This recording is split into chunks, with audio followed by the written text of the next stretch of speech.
Сайн байцгаана уу хөтлөгч Сүхбаан та бүхэнтэйгээ иргэн уулзаж байгаадаа баяртай байна. Молбита ТV-ийн цоошин 7 хоног дотны шогийн хүрт хошин мэдээллийн хөтөлбөрийн анхны дугаар энхүү эхэлж байна. Мосог Күшин өөрийн Facebook хуудсан дээр одоо ажиллаж байгаа стрип байна уу хэмээн ёс зүгүү пост оруулжээ. Төд удалгүй тэрээр заа олчлоо хэмээн уг зургийг комент хэсэгт оруулсан нь олонний шүүмжлэлийг дагуулад байна. Энэ талаар манай сурвалжлах баг газар дээрээс нь сурвалжлалаа. За үзэгчдээ бид бүхэн Мосог Күшиний комментийн дагуу CCVIP Club дэрсэн манай Мосог Күшин тэнд сууж очиж яриа авцгаая. За сайн байна уу гүшинэ. Та олон нийтийн сүлжээнд ёс бус үйлдэл гаргасан мань үүнийг тайлбарлаач. Ямар ядаргаатай байна 50% юм болгочихгүй. Ёс бус үйлдэл гэж би юу хийсэн бэ? Ёс зүг юу яатсан? Би зүгээр л уусан шүү дээ. Та нар ч гэсэн уудаг юм. Би ч гэсэн ялгаагүй хүн шүү дээ. Гишүүнч гэсэн хүн. Би нэг хаяа бас найз нөхдөйгөө гарч орно энэ стрессээ тайлна шүү дээ. Та хэдийн төлөө юм их гэж бас ялгаагүй стрессж байгаа шүү дээ. Харин надаас ёс зүй нэхмээр байгаа бол нөхдөөд минь эхлээд тэр ёс зүй нэх ёстой хүмүүсээс нэх. Миний нэр хизээж нүрстэй холбогдоогүй. Би хизээж төмөр зам мэдээгүй. Миний нэр тэр Эпштейний файл донд байна уу? Байхгүй шүү дээ. Эхлээд тэр хүмүүсээс ёс зүйг нэгчээд тэгээд дараа над дээр ирнэ. Тэгээд ч эцсийн би энэ улсаа зараагүй шүү. За тийм ээ тийм. Газар дээрээс мэдээлсэн ундаг байлаа. Бажид ханд үнийг мэлчээ. Эй залуусаа Мосог гишүүнийхэн сонголт энэ CCVIP клуб шүү ирээрээ. Захан завг байна. Эсрэг ертөнцийн тэмцэгч нар уламжлал ёсоор талбай дээр ахин жагссан байна. Энэ удаагийн тэдний зорилгыг манай сурвалжлагч Пилдаг тодруулахаар ажиллаж байна. Бид бүхэн яг одоо талбай дээрээс тэмцэгчдийн дуу хоолойг одоо сонсохоор хурж ирсэн байна. За бүгдээр хамтдаа яг юуны төлөө тэмцэж ихсэж байгаа талаар асууцгаая. Сайн байна уу? Та ямар үзэл бодлоор одоо энэ ч зогсож байгаа юм? Энэ Ногдл ашиг гэд хүн болгон 60,000 төгрөг тараахаар болсон гэсэн. Тэгээ энэ нийтдээ бараг 208 тэрбум төгрөг болж байгаа байхгүй юу? Энэ мөнгөөр чи одоо энэ бид нар тоггүй байна. Энэ тог мог цахилгаан станцын тэр дэлбэрсэн шатсан бүх турбинуудыг засах боломжтой бид нар гэртээ 7 хоног болцоод байна.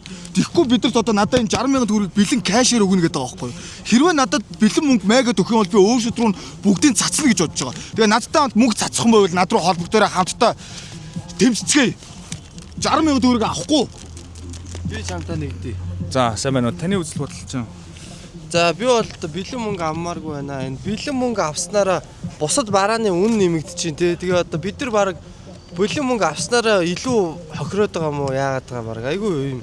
Ойлгомжгүй нөхцөл байдал үүсчихээн. Би одоо энэ мөнгө тараахгүй гэдэг шийдвэр гарах хүртэл би одоо амьсгалахгүй гэж одоо тэмцэнэ гэж бодож байна. За баярлалаа. Сурвалжилсан Пилдаг. Улаанбаатар хотын Баянгол дүүрэгт байрлах нэгэн газар хүүхэн зарж байна гэх мэдээллийн дагуу манай сурвалжлагч Пилдаг газар дээрээс нь сурвалжилж байна.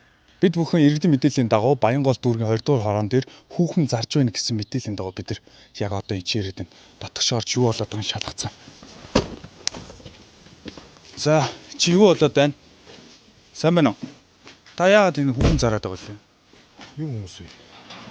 Та энэ чи хүүхэн зарж гэсэн мэдээллийн дагуу ирлээ л дээ. Буруу л ойлгоод ах шиг энэ. Намайг ч одоо хүүхэн хүүл гэдэг юм да. Та тэгвэл юу зараад байгаа юм? Гүй чи одоо тэгээд гүйлтийн зам байна штэ. Тэгээ нэг генератор зарж исэн чинь нэг 3 залуу ирээд аваа явах шиг боллоо. Тэгээд одоо кофений машин бас зараад. Тэгээ нэг цуглуулганаас бас хэдийн зараад. Цуглуулга нь юу байх вэ? Цуглуулга нь одоо иймэрхүү хэдийн байна да. Арх виски зарж байгаа. Мөнгө марийг байна тийм ээ. Тэгээд нэг хатууд арстай цуглуулдаг. Хүү. Иймэрхүү л байна да. Тий. За ямар тааж хүүхэн юм зарж байгаа юм байна. Сурвалжилсан Пилдаг. Хэд хоногийн өмнө үржүүлэгч Мөнх Дэмбэрэл Хүрэн Баавга Нурка гэх мэт инфлюенсерүүд Их Тэнгэрийн аманд төрдөө өнсүүлж цагаан сарын золголт хийсэн байна. Энэ талаар ард түмний үзэл бодлыг сонсцгоё. Одоо тэдний олыг танил юм уу? Хэдэн амтны хүрээлэн л байсан шүү дээ. Тэд чи юу байлаа?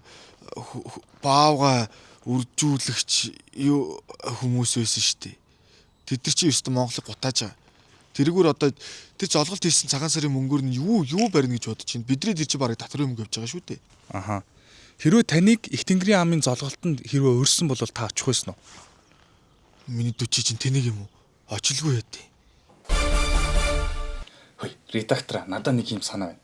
Одоо энэ нүүрсний хэргийн талаар одоо сурвалжлах юм бол айгүй хэрэгтэй юм байна. Гэхдээ чи бол манай дайшаа удаж байгаа даа мэдтгүү. Манайх ч угаасаа тэдэртэй хаалтан гэрээд байна шүү дээ. Бараг дороо 40 хүнтэй тэр нүрстэй холбогдсон. Тийшээ ерөөсөө оролцож болохгүй шүү манайх. Тэгвэл үү штэ. Цахилгаан станцуудын талаар. Уул нь айгуугаа халуугаа сэтвэлтэй. Дааж бас хаалтан гэрээд юм а би тэгээд юу бартраар Тэр зайсан барьж байгаа байранд нь байр авсан юм аа. Одоо намайг байргүй болгож болохгүй сте чи. За. Нэг санааллаа. Сая нэг улсын хурлын гишүүний хүүхэд нь хүн зодтсон юм биш үү? Энэний талаар мэдээлэл. Харин тийм ээ. Наад бол чинь бас муухай байна. Яг мэдээ бэлтгийг мэдээд бас ингээд төрүүлээ мөнгөөгөө таалтан гэр хийгээд байгаа байхгүй. Тэгээд ч бүр 40 жилийн хийж зодоод тэр хүүхэд нь 40 жилийн турш хүүхэд зодно уу байна бидэнд хамаагүй болцоод. Тэг юу сурвалжлах юм бэ? Мэдгүй. За сурвалжлахгүйсэн чи яах вэ? Би мэдээг уншлаа. За би ямар ч нэг сурвалжлах юм байна. За тэгээд та өнөөгийн нөхцөл байдлыг юу гэж бодож байгаа нийгмийн Монголын за та энэ нөгөө нэг шин цахилгаан станцын талаар ямар бодолтой байгаа? Өвлөөр нөгөө тог тасарсан шүү дээ. Тэр талаар та юу гэж бодож байна? 5 толгойн нөгөө хувьцааг одоо хүн болгон тарааж байгаа шүү дээ 60,000 төгрөг. Энэ талаар юу гэж бодож байна? За Улаанбаатар хот хизээ метротой болох вэ? Одоо энэ талаар бол 2017 онд л метротой болно гэж ярьжсэн. Тэгээд одоо л байхгүй энэ талаар юу гэж бодож байна? За ямар ч үсэн үзэл бодлын сонслоо. Сурвалжилсан бэлтаг. Шог бус мэдээний цаг эхэллээ. Солонгос иргэдийг Монгол улсын хилээр оруулахгүй буцаажээ. Энэ талаар татар хамтлагийн гишүүн Мөгийн лайв хийж бухимдлаа илэрхийлсэн байна. За Чингис хааны онгоцны буудлын дээр ирсэн байж байгаа. Тэгээд 3 солонгосыг одоо урьсан. Тэгээд ямар шалтгаантай гэхээр нэгт бол аялах зорилготой. За хоёрт бол одоо Монголд бас бизнес хөрөнгө оруулалт хийх боломж байдаг юм гэдэг ийм аялын зорилгоор ирсэн. Бас аялангаа бас судлах зорилгоор ирсэн. За гэтэл одоо бол 2 солонгосыг гаргаагүй нэгийг гаргачихж байгаа. Сонгон айрхан дүүргийн цагдаагийн албан хаагч иргэнд хүч хэрэгэлсэн үйлдэл камерт бичигдэн үлджээ.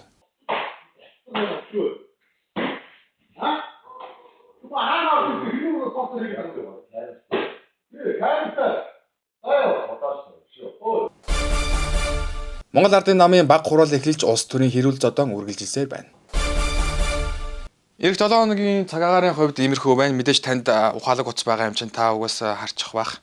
Гэхдээ дараагийн дугаараас цаг агаараа илүү секси эмэгтэйгээр танилцуулах болно. Та бүхэн зориулж. Энэхүү 7 хоногийн шогийн хурд хошин мэдээллийн хөтөлбөр өндөрлөж байна. Дараа 7 хоногт энэ өдрөө уулзцгаая.